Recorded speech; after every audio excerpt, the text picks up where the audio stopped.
देखो भैया, आज हम बात करेंगे ओटी टेक्नीशियन के बारे में। पेपर फर्स्ट है, ये फर्स्ट ईयर का है, ठीक है ना। पेपर फर्स्ट का मतलब है कि अब तुम समझ जाए, यहाँ पे पेपर फर्स्ट लिखा तो इसका मतलब ये समझ लेना कि चाहे ओटी टेक्नीशियन हो फर्स्ट ईयर का, चाहे एक्सरे का हो, इमरजेंसी का हो, ब्लड ट्रांसफ्यूजन का हो, डीएमएलटी का हो, एमआरआई का, सीटी स्कैन का, जितने भी डिप्लोमा सबके जो फर्स्ट पेपर है, जैसे ये क्वेश्चन दिए गए वैसे ही तुम्हारे में रहेंगे, ठीक है। थोड़े बहुत चेंज हो सकते हैं, लेकिन जो इसमें सब्जेक्ट दे रखे हैं, इसके एनाटॉमी और फिजियोलॉजी, फार्माकोलॉजी, माइक्रोबायोलॉजी, पैथोलॉजी, वो तो सबके में सेम है फर्स्ट पेपर में। वो सिर्फ फर्स्ट ईयर वालों की बता रहा हूँ मैं, सेकेंड ईयर की नहीं।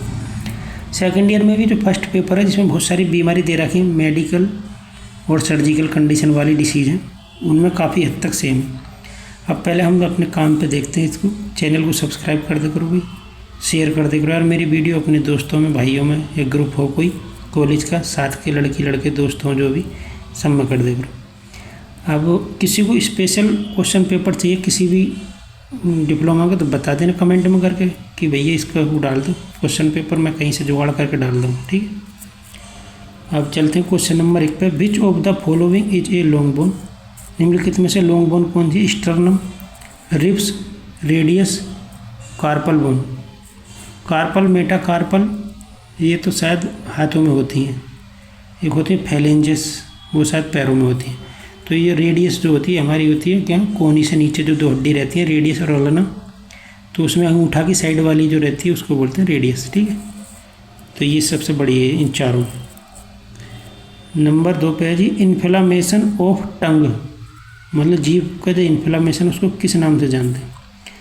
Glossitis, glanditis, peritonitis, none. तो इसको बोलते हैं ग्लोसाइटिस, ठीक है। ग्लोसिटिस बोल लो इसको, या ग्लोसिटाइस बोल लो, या ग्लोसाइटिस बोल लो, जो बोलना बोल लो। ग्लैंडाइटिस, ग्लैंडाइटिस हो सकते थे, ये बोल सकते हैं कि ग्लैंड में इन्फ्लामेशन होगा। पेरिटोनियम में इन्फ्लामेशन हो जाए तो पेरिटोनाइटिस। इसको अल्ट्रासाउंड में मैं दिखाऊंगा किसी दिन, ठीक है, कैसी होती है पेरिटोनाइटिस।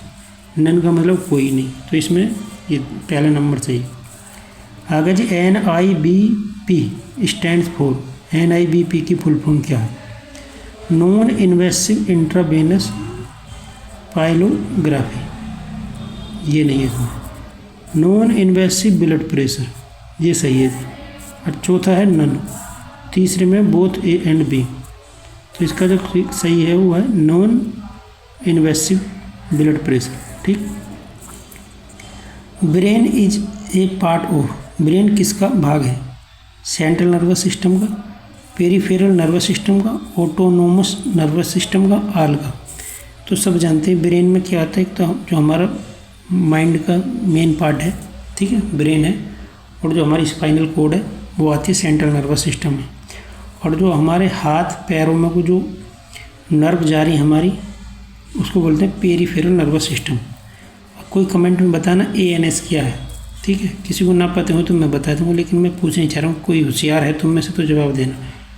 ऑटोनोमिक नर्वस सिस्टम क्या है, ठीक। जो हमारा डी फार्म में बहुत सही से पढ़ाएगा। इस पर ड्रग अलग अलग दी रखी है हमारे में। ड्रग सेंट्रल नर्वस सिस्टम पर कौन सी दवाई काम करती है, पेरिफेरल पर कौन सी करती है, ANS पर कौन सी करती है, इस टाइप। अब ये बात छोड़ देते हैं, आगे चलते हैं। श्वसन तंत्र में ट्रेकिया, लंग और क्या शामिल है? श्वसन तंत्र में ट्रेकिया मतलब जो हमारी श्वसन नली है वो, फेफड़े और क्या, और तीसरी चीज़ क्या है? लीवर श्वसन तंत्र का पार्ट नहीं है। डायाफ्राम ये है, एक मसल होती है, मसल की बनी होती है, मसल की लेयर टाइप की रहती है, जो फेफड़ों को उठाने में और दबाने में नीचे काम करती है। फेफड़ों को कोलैप्स करना तो ये ऊपर की तरफ उठती है, और जब फेफड़ों में एयर भरती जाकर तो ये नीचे की तरफ खिसक जाती है, ठीक। ईसोफेगस जो हमारी खाने की नली है, ग्रास नली कह सकते हैं। पैनक्रियाज ये भी नहीं। तो सब जानते हैं डायफ्राम जो क्या सांस लेने में हेल्प करता, तो ये रेस्पिरेटरी ट्रैक्ट सिस्टम का पार्ट है, ये ऐसे कह सकते हैं। अब आ जाते हैं ट्रू एंड फॉल्स पे। थायराइड ग्रंथि एक अंतःस्रावी ग्रंथि है, तो बिल्कुल सही बात है। कमेंट में बताना कोई मिश्रित ग्रंथि कौन सी है, ठीक है ना, जो अंतःस्रावी और बाह्य स्रावी दोनों का काम करती है। किसी को जानकारी हो तो बताना। और आगे है जी, प्लेटलेट्स का एवरेज जीवन अवधि कितनी होती है? तो इसकी 30 से 40 दिन होती है, ये पूछ रहा हूँ, तो ये गलत है। 7 से 10 दिन होती है प्लेटलेट की, ठीक है ना। 8 से 10 दिन होती है शायद WBC की, और 120 दिन होती है RBC की। ये तो नॉर्मल क्वेश्चन है, ये तो पता होना चाहिए। आगे बोल रहा जी 100% bio availability is achieved by intravenous route, तो ये बिल्कुल सही है। इसके मैं बता दें क्या चाह रहा हूँ। 100% बायो अवेलेबिलिटी मतलब कि जो इंट्रावेनस है, मतलब अगर हम नस में इंजेक्शन लगाते हैं या नस के थ्रू कोई दवाई देते हैं, तो क्या वो 100% मरीज की बीमारी में जाके हेल्प करेगी या 100% काम करेगी मरीज पे? तो ये बिल्कुल सही बात है, क्योंकि वो डायरेक्ट जो हम दवा इंजेक्ट कर रहे हैं वो हमारी वेन में जा रही है, मतलब ब्लड में शामिल हो जाएगी जाके, तो 100% काम करेगी, उसमें ये बिल्कुल भी दवाई बर्बाद नहीं होती। जबकि जैसे मान के चलो हमने पैरासीटामोल की टेबलेट खा ली 650 mg की या 500 mg की, तो ऐसे मान के चलिए अगर हमने मुंह के थ्रू खा ली वो, तो 60-70% तो उसको लीवर हमारा तोड़ के बर्बाद कर देगा, मतलब वो हमारे बुखार को नहीं उतारेगी। उसमें 100% में ऐसा सिर्फ 30-40% ही ऐसा है कि हमारी बॉडी को बुखार उतारने में या सिर दर्द में या दर्द में या इन्फ्लेमेशन में हेल्प करेगी। ज़्यादातर पार्ट जो उसको लीवर क्या मेटाबोलाइट कर देता है, उसको मतलब तोड़ फोड़ के बर्बाद कर देगा, समझ लो। लीवर सिर्फ दवाई को नहीं करता, कुछ भी चीज़ खाते हो तुम उसको वो करता है। तुम जहर भी पी लोगे नहीं तो उसको भी लीवर क्या कुछ हद तक कंट्रोल करता कि तुम ना मरो, उसको न्यूट्रलाइज करता एक तरीके से, ऐसा समझ लो, ठीक। तो वही यहाँ पे है, अगर दवाई खाइए मुँह से तो आधी बर्बाद हो जाएगी, आधी काम करेगी, ऐसे बता रहे हो। नस में लगाओगे तो 100% काम करेगी। आगे जी संक्रमण केवल बैक्टीरिया से होता है, ये गलत बात है। वायरस से भी हो सकता है, पैरासाइट से, परजीवी से हो सकता है, फंगस से हो सकता है, ठीक है, किसी से भी हो सकता है। मानव शरीर का सबसे बड़ा अंग त्वचा, तो ये बिल्कुल सही बात है। फिल इन द ब्लैक्स पे आ जाए। Graveyard of RBC is known as, red blood cells की जो कब्रगाह है या कब्रिस्तान कह लो, जो भी कह लो, कब्रिस्तान कौन सी स्प्लीन है, तो ये सही बात है। RBC जो जाकर मरती इकट्ठी होती है वो स्प्लीन में होती है, और मलेरिया में ही ज़्यादातर होती हैं। मैं किसी की दिखाऊंगा तुम्हें कि जब RBC बहुत ज़्यादा मर के स्प्लीन में इकट्ठी हो जाती है तो स्प्लीन का साइज़ बढ़ जाता है, बड़ी हो जाती है स्प्लीन, जिसको मेडिकल टर्म में बोलते हैं स्प्लीनोमेगली। मैं किसी को दिखाऊंगा ये, ठीक है ना। स्प्लीनोमेगली मतलब RBC बहुत ज़्यादा टूट के उसमें इकट्ठी हो जाएंगी तो स्प्लीन बड़ी हो जाएगी, तो कैसी दिखती है अल्ट्रासाउंड में, ये चीज़ दिखाऊंगा। इसका ऑपरेशन भी हो जाता है, ठीक है, जब बहुत ज़्यादा बड़ी हो जाती है। और ये लेफ्ट किडनी के आसपास में होती है। आगे चलते हैं जी। वाइल इज स्टोर्ड इन, तो पित्त कहाँ पे इकट्ठा होता है? Gall bladder. बनाता कौन है? लीवर, ठीक। ABG स्टैंड्स फॉर, ABG की फुल फॉर्म क्या? आर्टेरियल ब्लड गैस, ठीक है ना। आर्टेरियल ब्लड में गैस चेक करनी है ऑक्सीजन वगैरह की, तो किस में चेक करेंगे? आर्टरी वाले ब्लड में चेक करेंगे, तो उसी की ये पूछ रहा। मानव ऊतकों का अध्ययन क्या कहलाता है? हिस्टोलॉजी, सब जानते होंगे इसको, ना पते हो तो पढ़ लेना, ठीक है। pH ऑफ ब्लड 2 बार खालिस्तान है कि यहाँ पे कि यहाँ पे, तो कितना होता है? 7.35 से लेकर 7.45 के बीच में होता है, ठीक।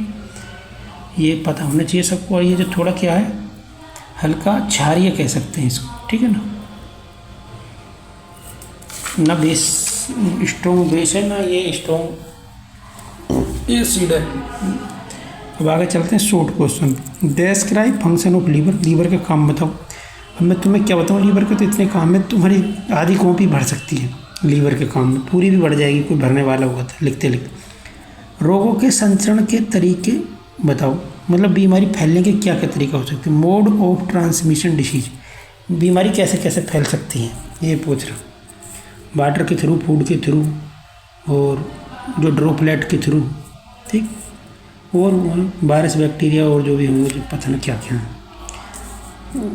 न्यूरॉन का लेवल सहित चित्र बनाओ, न्यूरॉन का चित्र बना देना भाई, साइनोवियल जॉइंट लिख देना, बहुत आसान है। ये है right A short note on off rule of drug administration. इससे पहले क्वेश्चन पेपर में जो मैंने डाला एक्सेल टेक्नीशियन देखो, उसमें भी एक क्वेश्चन है, इसमें भी पूछ लिया इसमें, ठीक है ना। वेरी वेरी इंपॉर्टेंट क्वेश्चन है। रूल ऑफ ड्रग एडमिनिस्ट्रेशन मतलब ये कहनी चाहिए कि एक कोई मान लो मरीज है, उसको दवाई किस किस रास्तों से उसकी बॉडी में एंटर कराई जा सकती है। मुंह के थ्रू, IV इंट्रावेनस मतलब नस में इंजेक्शन लगा के, IM इंट्रा मस्कुलर मांस में लगा के, इंट्रा पेरिटोनियल, इंट्राथीकल, मतलब बहुत सारे तरीके हैं। वेजाइनल के थ्रू भी दे सकते हैं। तो अरे आगे है मेंस्ट्रुअल साइकिल, जो पीरियड्स होते हैं फीमेल को, उनके बारे में बताना। ठीक, तो इसमें से 6 दिए हैं, तो 4 क्वेश्चन तो इनमें ऐसे निकल ही आएंगे कि तुम 4 कर सकते हो। 6 में से 4 तो रटे हुए होंगे तुम्हारे कि तुम कर दोगे आराम से, ठीक है ना।